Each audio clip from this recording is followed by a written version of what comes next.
जय हिंद दोस्तों, कैसे हैं आप सभी। मैं सूरज एक बार फिर से आप सभी का स्वागत करता हूं। कैसे हैं आप सभी और कैसी चल रही है आप सबकी पढ़ाई। उम्मीद है कि आप सब बहुत अच्छे होंगे और आपकी पढ़ाई भी बहुत ही शानदार तरीके से चल रही होगी। ठीक है, तो दोस्तों हम लोग कर रहे थे अनुपात और समानुपात और इसकी 2 क्लासें हो चुकी हैं, जिसमें पहली क्लास में हमने कुछ क्वेश्चंस को किया था, दूसरी क्लास में हमने PYQ को किया। ठीक है, और हमने देखा कि बहुत ही अच्छे तरीके से आप उन सभी प्रश्नों को कर पाते हैं और अनुपात और समानुपात से आपके SSC GD में जो भी क्वेश्चन पूछे जाते हैं वो हम ये कह सकते हैं कि बहुत ज़्यादा डीप नहीं पूछा जाता है, या ऐसा कह सकते हैं कि बहुत ही ज़्यादा कॉम्प्लिकेटेड, बहुत ज़्यादा हार्ड क्वेश्चन जिसको कह सकते हैं, ऐसा नहीं पूछा जाता है। ठीक है, तो आज भी हम लोग करने वाले हैं अनुपात और समानुपात की कुछ और PYQ को। ठीक है, जो कि बहुत ही ज़्यादा मज़ा आएगा आज भी। क्यों? क्योंकि आज हम इसके मतलब जितने भी PYQ हैं वो आज खत्म हो जाएंगे सारे के सारे, और कल से हम लोग एक नया चैप्टर शुरू करने वाले हैं। ठीक है, तो चलिए फिर शुरू करते हैं आज की क्लास को। और शुरू करने से पहले दोस्तों, अगर आप हमारे चैनल पे नए हैं तो प्लीज़ चैनल को सब्सक्राइब जरूर कर लिया करिए। ठीक है, बेल आइकन को प्रेस कर दिया करिए ताकि कोई भी नोटिफिकेशन हो आप तक जरूर पहुंचे। क्लास को लाइक कर दीजिए, शेयर कर दीजिए सभी बच्चों के पास में। तो चलिए फिर शुरू करते हैं आज की क्लास को। तो पिछली क्लास में हम सभी लोगों ने कर लिया था क्वेश्चन नंबर 20 तक। आज हम देखते हैं क्वेश्चन नंबर 21 से, और जो 21 नंबर का क्वेश्चन है वो पहला क्वेश्चन है आज की क्लास का, और बहुत ही बेहतरीन क्वेश्चन है, मुझे खास करके बहुत ही ज़्यादा अच्छा लगता है। ठीक है, तो देखते हैं कि 21 नंबर का जो प्रश्न है वो कैसे लगेगा। हो सकता है कि जब आप इसको देखो तो आपको थोड़ा सा कठिन लगे, लेकिन ये सवाल बहुत ही बढ़िया है। ठीक है, तो सवाल ने कहा है, यदि A और B की आय का अनुपात X अनुपात Y है। A और B कोई दो व्यक्ति हैं और इनकी जो आय का अनुपात है वो भी X और Y हमको दे दिया गया। तो कोई दिक्कत की बात नहीं है, हम मान लेते हैं A और B कोई दो व्यक्ति रहे होंगे, तो इनकी जो आय का अनुपात है वो कितना है, X और Y है। ये क्या है, ये आय है। ठीक है, अच्छा ये आय है। अब सवाल ने क्या कहा है, सवाल ने कहा है कि A की आय में 20% की वृद्धि हुई और B की आय में 25% की कमी हो जाती है। A की आय में 20% की वृद्धि हो जाती है और B की आय में 25% की कमी हो जाती है। तब जो अनुपात निकल करके आता है वो अनुपात निकल करके आता है 64:45 का। क्लियर है। अब सवाल ने कहा है कि x और y का मान बताओ। ठीक है, x और y का क्या बताना है, मान बताना है। कैसे बताएंगे, चीजों को समझते हैं। देखो क्या है ना कि जो x और y है ये हमें नहीं पता, लेकिन हम एक बात जानते हैं कि इसमें जब 20% की वृद्धि हो जाती है और इसमें जब 25% की कमी हो जाती है तो चीजें ये बन जाती हैं। क्लियर है। तो हम एक बात कह सकते हैं कि सर 20% का मतलब होता है 1/5 और 25% का मतलब होता है 1/4। ठीक है, मैं जैसे जैसे समझा रहा हूँ बिल्कुल ऐसे ही आपको समझ के चलना है। ठीक है, अब 20% की वृद्धि का मतलब ये है कि अगर ये 5 था तो उसमें 1 रुपए की वृद्धि होकर के वो चीज़ें 6 हो जाएगी, तो हम कह सकते हैं कि ये 6 हो जाएगा 6। और अगर हम बात करें यहाँ पर तो हम ये कह सकते हैं सर पहले अगर वो चीज़ 4 रही होगी तो 1 की उसमें कमी हो जाती है, यानी वो चीज़ अब 3 हो गई होगी। बात समझ में आ रही है। ठीक है, अच्छा लेकिन अब मेरे हिसाब से x अभी 6 हो गया होगा और y 3 हो गया होगा, लेकिन सवाल ने कहा नहीं, x जो है वो अभी 64 है और जो y है वो अभी 45 है। तो क्या हमें अब बात ये है कि ये जो 6 है ना वो 64 के बराबर है और जो 3 है वो 45 के बराबर है। सवाल ने हमसे ये कहा है x और y की वैल्यू बताओ। तो ये समझ लो कि अगर ये जो 6 है ये अभी का है, यानी ये 6 64 के बराबर है, हमको चाहिए किसकी वैल्यू, 5 की वैल्यू चाहिए, क्योंकि x तो 5 रहा होगा, है कि नहीं है। तो हम यहाँ पर क्या कह सकते हैं, x के लिए, बातों को समझना, अगर हम केवल x की बात करें तो x के लिए अगर हम केवल देखें तो यहाँ पर सबसे पहले लिख सकते हैं कि जो 6 यूनिट है वो किसके बराबर है, 64 के बराबर है। तो सोचो 1 यूनिट किसके बराबर हो जाएगी, तो ये हो जाएगा 64/6। किसके बराबर हो जाएगा, 64/6। तो x की अगर हम बात करें तो x निकलेगा हमारा, x कितना है, 5 यूनिट है। तो ये 5 यूनिट कितना निकलेगा हमारा, तो 5 से गुणा कराना पड़ेगा, 5 गुणे 64 और बटा में 6। जैसे मैं लिख रहा हूं बिल्कुल वैसे ही आपको समझना है। ठीक है, बात समझ में आ गई। x की वैल्यू 5 थी, तो अगर 6 बराबर है 64 के तो 5 बराबर हो जाएगा 5 गुणे 64/6। ये x वाले की वैल्यू आ गई। ठीक है, अब यहाँ पर y वाले के लिए मान समझते हैं। तो y में क्या है कि 3 की वैल्यू कितनी है, 3 की जो वैल्यू है वो हमें 45 दिया गया है, तो 1 की वैल्यू कितनी आ जाएगी, 15। ठीक है, तो हमको y के लिए चाहिए, तो y कितना है, y 4 है, y कितना है 4 है। तो 4 की वैल्यू कितनी आ जाएगी, अगर इसको हम 15 से गुणा करा देते हैं तो ये हो जाएगा 60। ये बात समझ में आ गई। अब x और y दोनों की वैल्यू आ चुकी है। फिर सवाल ने कहा था इनका अनुपात बताओ, तो x का और y के अगर हम अनुपात की बात करें तो x का जो मान है वो हमको दिया गया है 5:64/6 और y का जो अनुपात है यानी मान है वो हमको दिया गया है 60। ठीक है, इनको हम हल करते हैं। कैसे हल करेंगे देखना, 2 तिया 6 हो जाएगा और 2 से इसको काटोगे 32, 5 एकम 5, 5 12 में कितना हो जाएगा 60। ठीक है, इधर हमारे पास बचेगा 32, क्लियर है, और इस 3 से उधर गुणा हो जाएगा तो इधर हमारे पास हो जाएगा 36। इनको अब हम 4 से काट सकते हैं, 4 8 32 हो जाएगा, 4 9 36 हो जाएगा। तो ये जो 8:9 निकल करके आएगा ये आ जाएगा x और y का अनुपात। ठीक है, किसका अनुपात आ जाएगा, x और y का क्या जाएगा, ये अनुपात आ जाएगा। ऑप्शन की अगर हम बात करें तो बी वाला ऑप्शन सही हो जाएगा। ठीक है, बी ऑप्शन क्या हो जाएगा हमारा, सही हो जाएगा। ठीक है, तो ये था बहुत ही शानदार सवाल था। अगर आप इसको देखे होंगे स्टार्ट में तो आपको लगा होगा कि बहुत ही गंदा सवाल है, क्योंकि यहाँ पर ये वाला चीज हमको दिया गया था और ऊपर वाली जो पहला अनुपात होता है वो नहीं दिया गया था। लड़का इसको लगभग छोड़ देता है सवाल को। ठीक है, और वो छोड़ इसीलिए देता क्योंकि ये चीज वो नहीं समझ पाता कि यहाँ से तो वो देख लेता कि 6 3 आया, लेकिन इसके बाद में चीजें थोड़ी कॉम्प्लिकेटेड बन जाती हैं। मतलब हम ये कह सकते हैं कि दिमाग में वो बात आती ही नहीं है कि ये ऐसे इनको इक्वल करा के भी हम अपने काम को कर सकते हैं। लेकिन आपको छोड़ना नहीं है, ये आपके प्रीवियस ईयर में पूछा गया है, तो नेक्स्ट ईयर में ना पूछा जाए इसकी कोई संभावना ऐसी नहीं बन सकती है।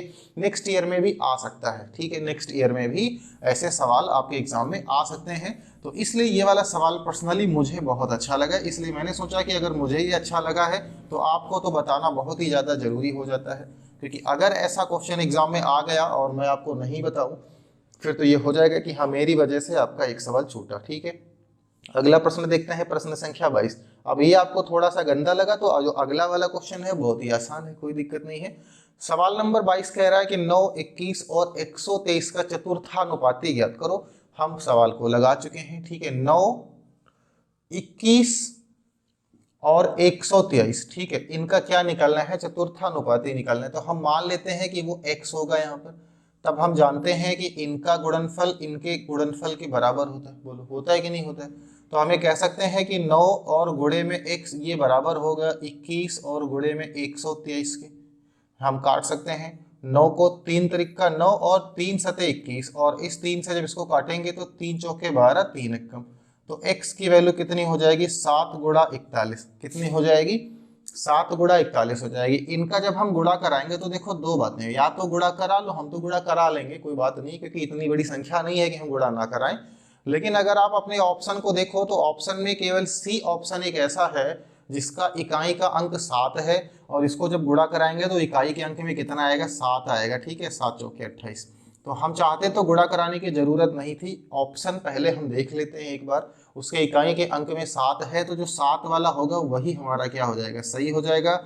तो जो सी ऑप्शन होगा वो हमारा बिल्कुल सही हो जाएगा। ठीक है, जो सी ऑप्शन होगा वो बिल्कुल सही हो जाएगा। अच्छा, ऑप्शन से चीजों को हम कैसे करते हैं, कुछ सवाल ऐसे होते हैं जो ऑप्शन से हो जाते हैं। देखो मैं आपको एक बात बता दूं कि एग्जाम को क्रैक करने की जो स्ट्रेटजी होती है, जो एक रणनीति होती है, ठीक है, उसमें बहुत सारी चीजें होती हैं। जरूरी नहीं है कि हम सभी चीजों को बहुत ही ज्यादा पढ़ लें और उसके बाद में जाएं और हमारा एग्जाम क्लियर हो जाए। आपने देखा होगा कि बहुत सारे ऐसे लड़के होते हैं जो बहुत पढ़ते हैं। ठीक है, ऐसा नहीं कि उनके पास दिमाग की कमी होती है या वो मेहनत कम करते हैं, फिर भी उनका सिलेक्शन नहीं हो पाता है। तो उसका एक रीजन यही होता है कि वो बच्चे जो बहुत ज्यादा पढ़ते हैं, ठीक है, बहुत ज्यादा दिमाग होता है, बहुत ज्यादा हार्ड वर्क करते हैं, लेकिन हार्ड वर्क के साथ में वो स्मार्ट वर्क नहीं करते हैं, जिसकी वजह से वो कहीं ना कहीं पीछे रह जाते हैं। ठीक है, तो बात यह है कि हार्ड वर्क करके बहुत सारी चीजों को अपने अंदर भर लेना जरूरी नहीं होता है। जरूरी ये होता है कि एग्जाम में हम उस चीज को डिलीवर कैसे कर पाते हैं पेपर में,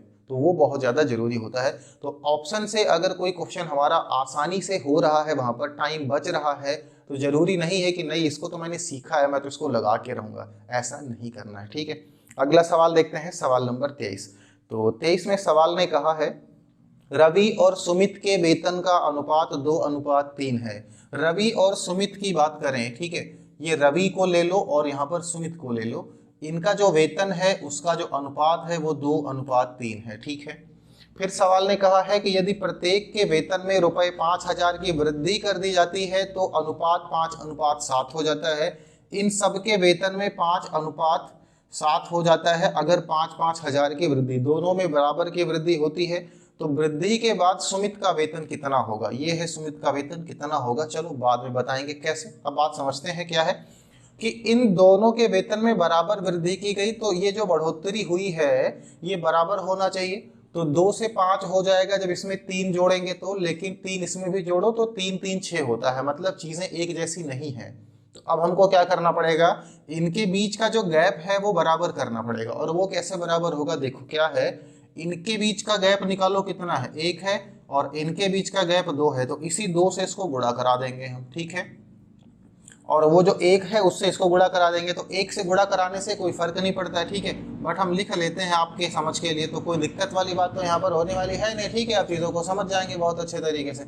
इनको गुणा करा देते हैं, देखते हैं कितना होगा। तो 2 दूनी कितना हो जाएगा, ये 4 हो जाएगा, और 3 दूनी कितना हो जाएगा, ये 6, और 5 एक कम, ये 5 रहेगा, और ये 7 रहेगा। बातें समझ में आ गई। अच्छा, अब देखो क्या होने वाला है। अब क्या होगा, अब जो ये कौन था, ये रवि था और सुमित था। ठीक है, तो रवि और सुमित के वेतन का जो अनुपात पहले था वो 4:6 था, जो अब है 5,000 बढ़ाने के बाद में वो कितना हो गया, वो 5 और 7 हो गया।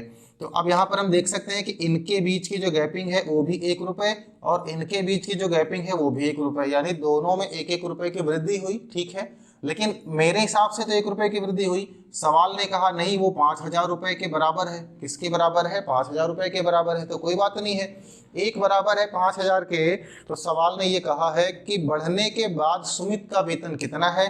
बढ़ने के बाद सुमित का वेतन कितना है, 7 है। तो 7 की वैल्यू कितनी हो जाएगी, अगर इसको हम 5,000 से गुणा करा देते हैं तो 35 के बाद में 3 जीरो चिपका लो, ये हमारा क्या हो जाएगा, आंसर हो जाएगा। ठीक है, अगर हम बात करते हैं ऑप्शन की, तो ए वाला जो ऑप्शन होगा हमारा सही हो जाएगा। ये सवाल आपके प्रीवियस ईयर में पूछा गया है। ठीक है, आसान सवाल है, कोई दिक्कत की बात नहीं इसमें। ठीक है, बहुत ही बढ़िया सवाल है, बेहतरीन सवाल है। तो ऐसे प्रश्न आते हैं आपके एग्जाम में, और ऐसे ही प्रश्न आएंगे। ठीक है, अब बात यह है ना कि हम अपने सिलेबस को खत्म करने की तरफ धीरे धीरे बढ़ रहे हैं, और इन सभी को देखते हुए आपको ये लग रहा होगा क्योंकि आप लगभग सभी चीज़ों को पढ़ चुके हैं। 2-4 चीज़ें ऐसी बची हैं जो हमें पढ़नी है, जिसको हम लगभग 10-12 दिन में और कवर कर लेंगे। जो मैंने कहा था कि दिसंबर एंड तक हम सारी चीज़ों को कर चुके होंगे, तो खत्म हो जाएंगी सारी चीज़ें, कोई दिक्कत की बात नहीं, सब कुछ बहुत ही अच्छे तरीके से चल रहा है, कोई परेशानी वाली बात यहाँ पर नहीं है। अब बात यह है कि इन सारी जितनी चीज़ों को हम पढ़ चुके हैं, यहाँ तक आपने देखा होगा तो आपको अब ये महसूस हो चुका होगा कि अब एसएससी जीडी की वर्दी आपसे दूर नहीं है। और मैथ की अगर मैं पर्सनली बात करूं, ठीक है, क्योंकि बाकी सब्जेक्ट में भी आप बहुत अच्छा मेहनत कर रहे होंगे ऐसा मुझे उम्मीद है, लेकिन अगर मैं केवल मैथ की बात करूं तो जितना मैंने आपको पढ़ाया है, अगर आपने उतना सब कुछ पढ़ लिया है, ठीक है, और उसका रिवीजन भी अच्छे तरीके से किया है, तो मैथ में आपका एक भी प्रश्न नहीं छूटेगा, ये बिल्कुल श्योर है। ठीक है, तो अगला सवाल देखते हैं इसी के साथ में, नंबर 24। सवाल ने कहा है 0.35, 0.35, ठीक है, और इसका अनुपात x के साथ में दिया गया है, और उसके बाद में फिर समानुपात का चिन्ह है, फिर यहाँ पर हमें दिया गया है 5.6। क्या दिया गया है, 5 पॉइंट नहीं है, ये 5:6 है। ठीक है, तो सवाल ने पूछा है x कितना है, तो x बहुत आसानी से हम लोग निकाल सकते हैं भाई, इसका गुणा इसके साथ में होगा और इसका गुणा इसके साथ में होगा। ठीक है, जो मध्य वाले पद हैं उनका गुणा एक साथ में, और जो बाहर बाहर वाले पद हैं उनका गुणा एक साथ में। तो हम ये कह सकते हैं कि ये 5 गुणे x हो जाएगा, और ये हो जाएगा 0.35, और इनका गुणा करा लेंगे 6 के साथ में। तो x किसके बराबर होगा, बोलो, x बराबर हो जाएगा 0.35 गुणे 6, और बटे में कितना हो जाएगा, 5। ये वाला 5 नीचे चला जाएगा, 5 से इसको भाग कर दो, 5 7 35। ठीक है, तो x की वैल्यू कितनी हो जाएगी, 7 छाक 42, यानी 0.42 कितना हो जाएगा, 0.42। क्यों, क्योंकि भैया 2 डिजिट के बाद में दशमलव लगा हुआ है ना। अब बात करते हैं कि 0.42 ऑप्शन में कहाँ है, तो ए वाला दिख रहा है ना हमको, तो ए वाला सही हो जाएगा। ठीक है, हमें दिख रहा है तो आपको भी दिख ही रहा होगा, समझ गए ना, बहुत अच्छे। तो ये हो गया। अच्छा, जो मैंने अभी आपको बताया था कि ऑप्शन से भी हम कैसे क्वेश्चन को कर सकते हैं, तो मैं दिखाऊंगा, आज मैं आपके लिए लेकर के आया हूँ ऐसे प्रश्नों को कि जिनको हम ऑप्शन से अगर करना चाहें तो बहुत ही अच्छे तरीके से कर सकते हैं। ऐसा नहीं है कि जो ऑप्शन से होंगे वो नॉर्मली जब आप उनको लगाओगे तो वो नहीं होंगे, वैसे भी होंगे, ऐसा नहीं है, लेकिन अगर आप वहाँ पर अपनी स्मार्ट अप्रोच को लगाते हो तो बहुत अच्छा रहेगा। ठीक है, अगला सवाल देखिए, क्वेश्चन नंबर 25। ठीक है, तो 25 नंबर का सवाल कह रहा है कि एक राशि को, क्या कहा है सवाल ने, कि एक राशि को पी क्यू और आर के बीच में, एक राशि को पी क्यू और आर के बीच में क्रमशः 13, 17 और 25 के अनुपात में वितरित किया गया। ठीक है, तीन लोग हैं, तीन लोग कौन कौन से हैं, एक तो पी है, एक क्यू है और एक आर है। ठीक है, इनके बीच में उनको बांटा गया 13, 17 और 25, 13, 17 और 25, इस तरीके से उनको इन तीनों लोगों में बांट दिया गया। ठीक है, सवाल ने ये कहा है कि आर को क्यू से 6800 रुपए ज्यादा मिले, आर को क्यू से कितने रुपए ज्यादा मिले, 6800, कितने रुपए मेरे हिसाब से ज्यादा मिल रहा है, तो 17, 8, 25, और ये किसके बराबर हो जाता है, ये 6800 के बराबर हो जाता है। ठीक है, अच्छा, फिर सवाल ने क्या कहा है, सवाल ने यहाँ पर कहा है P और Q के भाग का अंतर कितना है, तो P और Q के भाग का अंतर कितना है, 4 है। ठीक है, कितना है, 4 है, तो ये हमको लगाना है। अब बात ये है, 8 की वैल्यू हमको कितनी पता है, 6800, तो इसका आधा कर दो, इसका आधा कर दो तो 4 की वैल्यू कितनी हो जाएगी, तो हम 3400 निकाल सकते हैं कि नहीं निकाल सकते हैं, निकाल सकते हैं ना, तो ये 4 यही 4 के बराबर हो जाएगा। बोलो, ये जो 4 है इसी 4 के बराबर हो जाएगा, तो हम कह सकते हैं P और Q के बीच का जो अंतर है वो हमारा कितना हो जाएगा, 3400 रुपए हो जाएगा। बात करें अगर हम ऑप्शन की, तो डी वाला हमको देखने को मिल रहा है, तो डी वाला क्या हो जाएगा, सही हो जाएगा। ठीक है, अब यहाँ पर भी हमने ऐसा कह सकते हो कि थोड़ा सा स्मार्ट वाला काम किया है। क्या किया है, तो समझते हैं। देखो क्या किया हमने, कि हमको 8 की वैल्यू बता दी, हम चाहते हैं तो सबसे पहले 1 की वैल्यू निकाल दे। ठीक है, 1 की वैल्यू निकाल दे, हमेशा निकालते हैं, फिर उसके बाद में यहाँ का अंतर देखते हैं तो 4 की वैल्यू हम लोग निकाल पाते हैं। बात समझ में आ रही है, लेकिन हमने क्या किया, 8 की वैल्यू पहले हमने यहाँ पर निकाली, फिर हमने यहाँ का गैप देखा कितना था, फिर हमने देखा ये 4 का था, यानी इसका अगर आधा कर लो तो काम बन जाएगा, तो हमको केवल एक ही बार यहाँ पर डिवाइड करना पड़ा और हमारा आंसर हमको मिल गया। ठीक है, तो ये हमने 1-2 सेकंड का टाइम यहाँ पर बचा लिया। अब ये 1-2 सेकंड का जो समय आप बचाते हैं, ये आपको अभी पता नहीं चलता है, ये आपको तब पता चलता है 1-2 सेकंड का समय, कि जब आपका जो कंप्यूटर है उसकी जो स्क्रीन है वो बंद होने वाली होती है और आपको लगता है कि 3 क्वेश्चन हमारे पास और रह गए हैं या 5 क्वेश्चन और रह गए हैं, और आप सोचते हैं कि मुझे पता है, मुझे बस केवल क्लिक करना है और सेव करना है। और फिर क्या होता है कि आप क्लिक करते हैं जल्दी जल्दी, और टाइम खत्म होने के बाद में स्क्रीन ऑटोमेटिक क्लोज हो जाता है। ठीक है, आपका पेपर ऑटोमेटिक सेव हो जाता है, क्लोज कर दिया जाता है, तब आपको बहुत फील होता है। आप ये सोचते हो कि अगर काश 5 सेकंड का टाइम होता तो मैं क्लिक कर देता जल्दी से उस ऑप्शन पे, लेकिन वो नहीं हो पाता है। तब आपको पता चलता है कि काश अगर 2 सेकंड हमने किसी क्वेश्चन में बचा लिया होता, 2 सेकंड बचा लिया होता, तो मैं यहाँ पर 2 क्वेश्चन को कर पाता। बात समझ में आ रही है। चलिए अगला सवाल देखते हैं, नंबर 26। ठीक है, नंबर 26 में मैं आपको बहुत अच्छी अप्रोच बताऊंगा कि कैसे इसको हम कर सकते हैं। तो नंबर 26 ने कहा है कि वह अनुपात ज्ञात करो जिसके दोनों पदों का अंतर 45 है और प्राप्त मान 4/7 के बराबर है।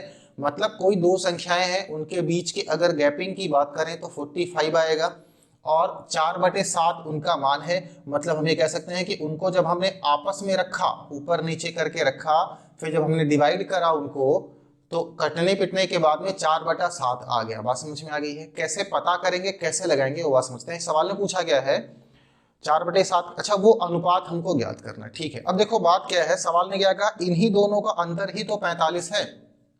ठीक है, तो ये कितना अंतर है इनके बीच में, 3 है, और ये किसके बराबर है, ये 45 के बराबर है। तो एक किसके बराबर हो जाएगा, एक बराबर हो जाएगा 15 के। एक किसके बराबर हो जाएगा, एक 15 के बराबर हो जाएगा। ठीक है, अब बात ये है कि तो 4 किसके बराबर होगा, तो 4 बराबर होगा 60 के, और ये किसके बराबर होगा, तो 15 7 105 के। पहली संख्या 60 है और दूसरी संख्या कितनी है, 105 है। ऑप्शन में देखो तो ए वाला जो ऑप्शन है वो हमको हमारा सही मिल जाएगा। बोलो कितना बेहतरीन सवाल है कि नहीं है। बहुत ही ज्यादा बेहतरीन सवाल निकला। अच्छा इसका एक तरीका और था, उसको हम लोग कैसे लगा सकते थे, तो देखते हैं। सवाल ने क्या कहा था कि दो संख्याएं हैं, एक 4 है और एक 7 है, ऐसा हमने माना। उनके बीच का अंतर 3/45 दिया गया है। बात समझ में आ रही है। मुझे एक बात बता दो कि जो दोनों संख्याएं होंगी उसमें से एक संख्या 4 से कटेगी और एक संख्या 7 से कटेगी। पहली वाली संख्या 4 से कटेगी और दूसरी वाली संख्या 7 से कटनी ही पड़ेगी उसको। अगर वो है तो। बात समझ में आ रही है? अब हम क्या करते हैं, ऑप्शन देखते हैं। ये 3 और इसको 45 करने की जरूरत नहीं थी। 4 से इसमें देखो कौन सी संख्या है जो 4 से कट रही है। तो अगर हम अपने इन चारों ऑप्शन को देखें तो पहला है 60 105, दूसरा है 35 80, तीसरा 50 95, चौथा 65 20 है, जिसमें के 3 ऑप्शन बी सी और डी, इसमें का पहला पद 4 से नहीं कट रहा है। केवल पहला वाला ऑप्शन ही ऐसा है जिसका पहला वाला पद 4 से कट रहा है। तो हम सीधे अपने पहले वाले ऑप्शन पे जा सकते थे। ठीक है, अगर हम चाहते हैं वेरीफाई कराने के लिए तो सेकंड वाला यानी 7 से भी डिवाइड करके देख सकते थे। तो पहले वाले ऑप्शन का जो सेकंड टर्म है 105 105 वो भी 7 से कट रहा है। बाकी और किसी में भी देख लो तो 7 से कोई नहीं कट रहा है। मतलब हमारा जो पहला वाला ऑप्शन था बिल्कुल सही हो सकता था। 3 की वैल्यू 45, उनके बीच का डिफरेंस जो 45 था वो निकालने की हमको जरूरत नहीं थी। ठीक है, ये कब जरूरत पड़ती है, जब यहाँ पर 2 ऑप्शन ऐसे हो जाते जहां पर हम कंफ्यूज हो जाते हैं। जैसे सेकंड ऑप्शन में जो 35 दिया गया है उसकी जगह पर अगर 32 दे दिया जाता तो वो 4 से कट जाता, तो हम 7 पे ट्राई मार सकते थे। ठीक है, मतलब कुल मिलाकर के ये है कि अगर ऐसे आते हैं तो ही हम ऐसी जगहों पर क्या कर सकते हैं, ऑप्शन से खेल सकते हैं। तो वहां पर क्या होता है कि हमारी बहुत सारी कैलकुलेशन कम हो जाती है और तुरंत हमारा आंसर आ जाता है। लेकिन एक बात मैं आपको और बता दूं कि ऑप्शन से आप क्वेश्चन को तभी कर पाओगे जब आपके पास बहुत ज्यादा प्रैक्टिस होगी। आप बहुत ज्यादा प्रैक्टिस कर लोगे उसके बाद में ही आप ऑप्शन से चीजों को कर पाओगे। वो क्षमता, वो एबिलिटी आपके अंदर आ जाएगी। ठीक है, तब तक नहीं आएगी जब तक आप मेहनत नहीं करोगे। तो अगला सवाल देखते हैं। ठीक है, अगला सवाल, सवाल नंबर 27। इसको भी देखिए, इसमें भी मैं आपको बहुत ही स्मार्ट तरीका बताऊंगा कि अगर ऐसे छोटे छोटे प्रश्न आते हैं तो कैसे आप इसको बिना हल किए हुए लगा सकते हैं। ठीक है, तो सवाल नंबर 27 ने कहा है दो संख्याओं का अनुपात 3:4 है। ठीक है, दो संख्याएं हैं, हम एक को a मान लेते हैं, एक को b मान लेते हैं। इनका जो अनुपात है वो 3:4 दिया गया है। ठीक है, सवाल ने क्या कहा है, सवाल ने कहा है कि इनके घनों का योग 728 है। वाह, कितना गंदा सवाल दे दिया। सवाल ने क्या कहा कि इनके घनों का योग यानी a क्यूब और b cube, a cube plus b cube, ये कितना दिया गया, ये 728 दिया गया है। सवाल ने कहा तो इन दो संख्याओं का योग क्या होगा। सवाल ने हमसे पूछा क्या है, a प्लस बी की वैल्यू बताओ, ये कितनी होगी, ये हमसे जानना चाहता है। अब तुम खुद सोच लो यहाँ पर कि ये कितना बड़ा सवाल, कितना लेंदी सवाल होगा। हम इसको लगाएंगे कैसे, अगर मैं बात करूँ इसको हल करने की, इसके सॉल्यूशन की, तो वो क्या होगा। तो देखो कैसे लगाएंगे, a और b हमको दिया गया है, हम मान लेते हैं कि वो 3 और 4 ही हैं। फिर a का हम क्यूब करेंगे तो 3 का करोगे तो 3 त्रिक का 9 त्रिक 27 आ जाएगा इसकी जगह पर, प्लस ये हो जाएगा 4 का क्यूब करेंगे तो 4 चौके 16 चौके 64 यहाँ पर आएगा। इन दोनों को जोड़ेंगे, इक्वल में 728 रखेंगे, हल करेंगे, 1 की वैल्यू निकलेगी। जब 1 की वैल्यू निकलेगी ना तो हम 3 की वैल्यू वहां से निकाल पाएंगे और 4 की वैल्यू निकाल पाएंगे। फिर उन दोनों को जोड़ेंगे तो चीजें हमारी आ जाएंगी। बात समझ में आ गई। लेकिन सोचो ये बहुत ज्यादा कॉम्प्लिकेटेड हो जाएगा क्योंकि यहाँ पर क्यूब दे दिया गया हमको। अब चीजों को हम कैसे लगाएंगे, सवाल ने हमसे क्या पूछा है, सवाल ने हमसे पूछा है कि दोनों का योगफल बताओ। 4 और 3 को अगर हम जोड़ें तो कितना आएगा, 7 आएगा कि नहीं आएगा। अभी तो बात यह है कि मान लेता हूं कि वो संख्याएं 4 और 3 नहीं होंगी, तो क्या क्या हो सकता है भाई, या तो इनका कोई मल्टीपल होगा भाई। 4 और 3 अगर वो नहीं है तो हो सकता है अगर 2 गुना होगा तो ये 6 होगा और ये 8 होगा, तो 8 6 14 हो जाएगा। अगर 3 गुना होगा तो ये 9 होगा और ये 12 होगा तो 21 हो जाएगा। मतलब कोई ना कोई तो इनका मल्टीप्लाई ही होगा। अच्छा, अब बात यह है कि अगर वो 7 नहीं है तो 7 का कोई मल्टीपल होगा, मतलब 7 से वो जरूर कटेगा। तो क्यों ना हम अपने ऑप्शन को देख लें कि 7 से ऐसा कौन सा ऑप्शन है जो कट रहा है। तो अगर हम बात करें अपने ऑप्शन की तो पहला 16 नहीं कटेगा, दूसरा 15 नहीं कटेगा, तीसरा C 14 कट जाएगा, चौथा D 24 नहीं कटेगा 7 से। तो हम सीधे कह सकते हैं कि A प्लस B कितना आएगा, 14 आएगा और C जो ऑप्शन है वो सही हो जाएगा। ठीक है, हमें कुछ हल करने की जरूरत ही नहीं है, हमें यहाँ पर कुछ भी हल करने की जरूरत ही नहीं है। सीधे हमने देखा ये 7 आएगा, 7 से कौन सा ऐसा चीज है जो कट रहा ऑप्शन में ही, वो 14 खत्म हो जाएगा, तो ये आंसर हो जाएगा हमारा। ठीक है, अब यहाँ पर आपके मन में एक डाउट आ रहा होगा, ठीक है, जो खुराफाती कुछ बच्चे होंगे उनके मन में एक डाउट आ रहा होगा, सर जी यहाँ पर एक ऑप्शन आपको मिल गया, अगर एक जगह 14 होता, एक जगह 21 होता तो आप क्या करते। भैया मैं आपको बता दूं कि ये जो सवाल है 27 नंबर, ये आपके प्रीवियस ईयर में पूछा गया है और इसके जो ऑप्शन है उसको मैंने सेट नहीं किया हुआ है। जब भी एग्जामिनर आपके लिए क्वेश्चन सेट करता है वो जानबूझ करके ऐसे क्वेश्चन जब वो देता है तो वो खुद देता है कि बच्चा इसको ऑप्शन से कर सके, तो वो ऐसे ऑप्शन देता है ताकि आप उनको ऑप्शन से कर सको। और अगर यहाँ पर दो ऑप्शन मैच हो जाते जो साथ से कट रहे थे, तो फिर जो तरीका मैंने आपको बताया है वो तो हमारे पास है ही, वहां से तो हम लगा ही सकते हैं। ठीक है भाई, बात यह है कि अगर हमको किसी भी जगह पर पहुंचने का जो शॉर्ट तरीका है वो अगर हमारे पास नहीं है, तो जो हाईवे है वो तो हम जानते ही है ना, लेकिन अगर है कोई शॉर्ट वे तो वहां से हम जाना चाहते हैं और हम जा सकते हैं। ठीक है, बात समझ में आ गई ना? बहुत अच्छा। तो ये बहुत अच्छी अप्रोच थी और इसी तरीके से आप अपने टाइम को बचा सकते हो। ठीक है, अगले सवाल को देखेंगे, यहाँ भी हम ऐसे ही कुछ काम करने वाले हैं। तो अगला सवाल देखिए, अगला सवाल का है तीन संख्याओं का अनुपात 3, 5, 4 है। अब यहाँ पर हमको कितनी संख्याएं दे दी गई? 3। ए, बी और सी, इनका जो अनुपात है वो है 3:5:4। ये बातें समझ में आ गई? अच्छा, सवाल ने कहा है और उनके वर्गों का योग 11,250 है। ठीक है, मतलब ए स्क्वायर प्लस बी स्क्वायर और प्लस सी स्क्वायर, ये हमको कितना दिया गया है? 11,250। सोचो कितना बड़ा गंदा, कितना गंदा दे दिया गया। कोई बात नहीं है, सवाल ने पूछा क्या है, तो इन दोनों संख्याओं का मतलब ये जो संख्याएं हैं हमारे पास, ठीक है, ए बी सी, इन संख्याओं का योग क्या होगा। तो हम एक काम करते हैं, इनका योग सवाल ने पूछा है, तो 3, 5, 8 और 4 कितना हो जाएगा? 12 आएगा। अब बात यह है कि जो भी अपना ऑप्शन होगा चेक कर लेते हैं, वो 12 से कटना चाहिए। वो क्या होना चाहिए? 12 से कटना चाहिए। तो चेक कर लेते हैं, ऑप्शन डी देखो 225 नहीं कटेगा, सी देख लो 165, आखिरी में 5 है, नहीं कटेगा। अगर बात करते हैं बी की तो 150 है।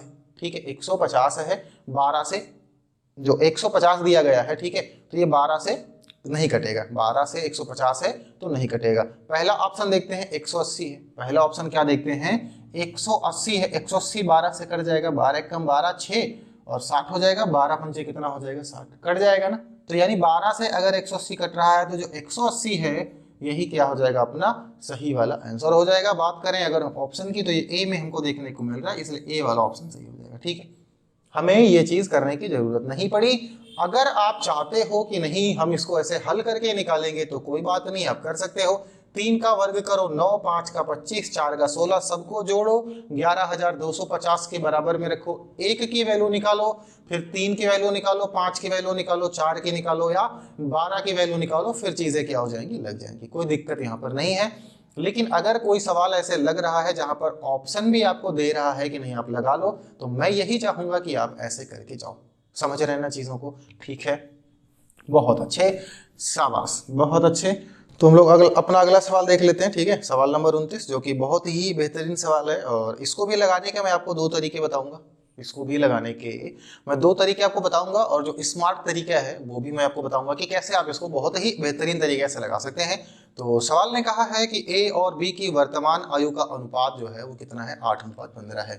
कितने लोग हैं भैया? तो 2 लोग हैं, ए और बी, और इनकी आयु का जो अनुपात है वो 8:15 है। ये कौन सी आयु है इनकी? तो ये इनकी वर्तमान आयु है। ठीक है, वर्तमान आयु इनकी है, ये वर्तमान आयु। क्लियर है? अच्छा, अब सवाल ने क्या कहा, अब से 4 साल बाद यानी 4 वर्ष पश्चात इनकी आयु का जो अनुपात है वो 9:16 हो जाता है। कितने साल के बाद में? तो 4 साल के बाद में, यानी यहाँ पर 1 का गैप और यहाँ भी 1 का गैप, यानी गैपिंग ठीक है। तो एक जो यूनिट है वो किसके बराबर है? वो 4 के बराबर है। बात समझ में आ गई? अब सवाल ने कहा है कि आज के ठीक 8 साल के बाद में, मुझे एक बात बताओ, एक बात ये बताओ कि 8 साल बाद कितना हो जाएगा। तो अगर 4 साल में जब समय 4 साल बढ़ता है तो इनके अनुपात का गैप 1 बढ़ता है, तो जब फिर अगला 4 साल आएगा तो फिर गैप 1 बढ़ जाएगा, यानी 16 से कितना हो जाएगा? 17, और इधर 9 से कितना हो जाएगा? 10। ठीक है, इनको अगर हम जोड़ लें तो ये कितना हो जाएगा? 27। कितना हो जाएगा? 27। 4 साल यानी आज से ठीक 8 साल के बाद में इन दोनों लोगों की आयु का जो योग होगा अनुपात के हिसाब से वो 27 होगा, लेकिन एक यूनिट किसके बराबर है? 4 के बराबर है। इसको अगर हम गुणा 4 से कर देते हैं, 27 चौके कितना हो जाता है? 108। तो हम कह सकते हैं इनकी असली आयु का जो योग होगा वो 108 वर्ष होगा। अगर हम बात करें ऑप्शन की तो डी वाला जो ऑप्शन है वो क्या हो जाएगा हमारा? बिल्कुल सही हो जाएगा। ठीक है, ऑप्शन नंबर डी इस प्रश्न का बिल्कुल सही जवाब होगा। समझ रहे हैं चीजों को? ठीक है, बहुत अच्छे। अगला सवाल देखते हैं, क्वेश्चन नंबर 30 हम लोग। ठीक है, 30 आप कर चुके हैं इस तरीके का सवाल, लेकिन इसमें इन्होंने क्या किया है? 2 सवाल को एक में इन्होंने मिक्स कर दिया। कोई बात नहीं, हम लोग लगा लेंगे। सवाल ने कहा है 5, 8, 15 के चतुर्थ समानुपाती। 5, ठीक है, 8 और 15 इनका चतुर्थ समानुपाती हम मान लेते हैं x है, और संख्या 12 और 30 का तृतीय समानुपाती का अनुपात ज्ञात करो। तो सबसे पहले तो यहाँ से हम लोग x निकालते हैं, कितना होगा भैया, तो इनका गुणा ऐसे होगा ना, तो ये हो जाएगा 5 गुणे x और ये बराबर किसके होगा 8 गुणे 15 के। इनको काट दोगे 3 आएगा यहाँ पर, है कि नहीं है, और 8 तरीके कितना हो जाएगा 24। तो x की वैल्यू कितनी आ जाएगी 24, x की वैल्यू कितनी आ जाएगी 24। तो इनका जो चतुर्थ समानुपाती था वो कितना आ गया 24 आ गया। अच्छा, अब आगे सवाल ने क्या पूछा, सवाल ने पूछा है 12 और 30, 12 और 30 का जो तृतीय अनुपात होगा, तो हम मान लेते हैं तृतीय अनुपात वो कौन होगा, वो y होगा। क्लियर है भाई, तृतीय अगर निकालें, तीसरा वाला निकालना है तो बीच में तो 30 ही हो जाएगा ना 2 बार। हाँ, अब क्या है 12 से ये, तो ये हो जाएगा 12 गुणे y और ये बराबर हो जाएगा 30 गुणा 30 के। इनको हम काट पीट देते हैं तो y बराबर कितना हो जाएगा 30 गुणा 30 और बटे में 12। देखो 6 दूनी 12, 6 पंजे 30 और 2 15 में ये हो जाएगा। 15 पचे कितना होता है, तो आप कहोगे सर 75। और इन्हीं दोनों का अगर हम अनुपात निकाल रहे हैं किसका, x और y का, तो ये हो जाएगा 24 अनुपात 75। ठीक है, अब इनको अगर हम हल करते हैं तो 3 8 24 हो जाएगा, 3 25 में 75 हो जाएगा, ये हमारा आंसर हो जाएगा। ठीक है, बात करें ऑप्शन की तो कौन सा आ गया भैया 8 अनुपात 25, कहाँ है, तो डी में है।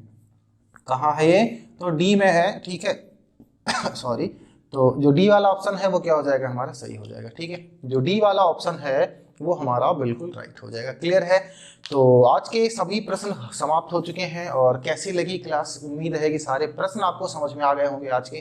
ठीक है, बहुत ही ज़्यादा मजा आया होगा। और आज अनुपात और समानुपात नाम का जो चैप्टर है इसको हम यहीं पर ख़त्म करेंगे। आज की क्लास समाप्त होने के साथ साथ में ये भी ख़त्म हो जाएगा। कल की क्लास से हम लोग करेंगे time, speed and distance. Clear है, बहुत मजा आएगा टाइम, स्पीड और डिस्टेंस में। बहुत ही अच्छे अच्छे तरीके मैं आपको बताने वाला हूं वहां पर कि कैसे सवालों को आप हल करेंगे बहुत ही कम समय में। ठीक है, क्योंकि सबसे जरूरी यही होता है कि कम समय में स्मार्ट तरीके से हम कैसे उन सभी क्वेश्चनों की रीढ़ की हड्डी को या कमर तोड़ सकते हैं, ऐसा कह सकते हैं। ठीक है, तो ठीक है, फिर मिलते हैं अगली क्लास में। तब तक के लिए मस्त रहिए, जबरदस्त रहिए, अपना ख्याल रखिए, अपने परिवार वालों का ख्याल रखिए। चैनल पे नए हैं तो सब्सक्राइब कर लीजिएगा, शेयर करिएगा, लाइक करिएगा सभी बच्चों के साथ में। ठीक है, अगर कुछ पूछना होगा तो कमेंट करिएगा या कुछ सुझाव देना होगा तो भी कमेंट करके बताइएगा। तब तक के लिए जय हिंद।